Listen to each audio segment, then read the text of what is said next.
আগুন খান সাংবাদিকদের সামনে দাঁড়িয়ে তার জীবনের গুরুত্বপূর্ণ সিদ্ধান্তগুলো নিয়ে আলোচনা করে। বিশেষত তার বিয়ে না করার কারণ সম্পর্কে সবার আগ্রহ। মিস্টার আগুন খানের আর্থিক সাফল্যের পিছনে কেন তিনি এখনও বিবাহিত নন, সেই প্রশ্ন ওঠে। এই আলোচনা তার ব্যক্তিগত জীবন এবং সেই সিদ্ধান্তের প্রভাবের উপর কেন্দ্রিত হয়। এমনকি মৃত্যুর শয্যায় থেকেও তিনি সাংবাদিকদের প্রশ্নের উত্তর দিতে থাকে। তার প্রতিটি উত্তর সাংবাদিকদের মনে এক নতুন আলোড়ন সৃষ্টি করে।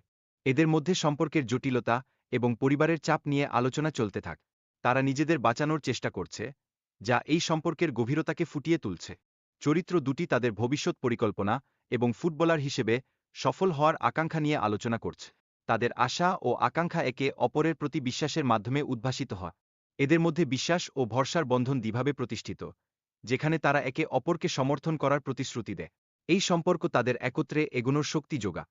মিথ্যা বলা এবং সম্পর্কের জটিলতা নিয়ে আলোচনা চলছে। সম্পর্কের মধ্যে বিশ্বাসের অভাব যে সমস্ত সমস্যার জন্ম দেয়, তা স্পষ্টভাবে উঠে আসে। মারামারি ও সহিংসতার পরিবেশ এবং এর প্রভাব বিষয়েও আলোচনা হচ্ছে। এই সহিংসতা এমনভাবে সম্পর্কগুলোকে ভেঙে দেয় এবং মানুষের মনে ভয়ের সঞ্চার করে। এটি দায়িত্ব এবং কর্তব্যবোধের গুরুত্বকেও তুলে ধরে।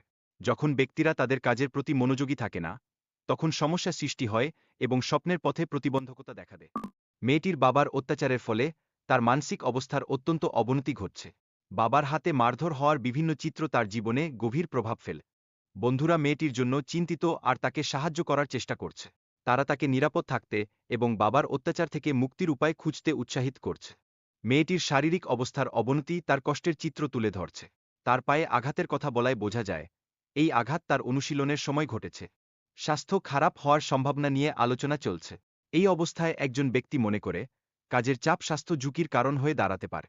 কাজের চাপ এবং ডেলিভারি সময়সীমা নিয়ে উদ্বেগ দেখা যাচ্ছে।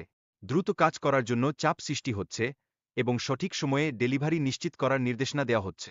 খাবার খাওয়া এবং শরীরের যত্ন নিয়ে কথোপকথন চলছে। একজন ব্যক্তি তার সঙ্গীকে খাবার খেতে বলছে, যেন শরীর ভালো থাকে এবং সুস্থতা বজায় থাকে। বিদায়ের চিঠিতে চরিত্রটি তার জীবনের গুরুত্বপূর্ণ মুহূর্তগুলি স্মরণ করছে। এই প্রক্রিয়ায় সম্পর্কের গভীরতা এবং অনুভূতির উন্মোচন ঘটে। চিঠির মাধ্যমে সম্পর্কের শেষ কথা বলা হচ্ছে এবং ক্ষমা প্রার্থনা করা হচ্ছে। এটি সম্পর্কের জটিলতা ও অন্তরঙ্গতার অনুভূতি আরও গভীরভাবে বুঝাতে সাহায্য করছে। অন্য চরিত্রটি বিদায়ের পরে দুঃখ প্রকাশ করছে এবং প্রিয়জনের খোঁজ করছে। এটি সম্পর্কের ক্ষতি এবং বিরহের অনুভূতি স্পষ্টভাবে তুলে ধরছে।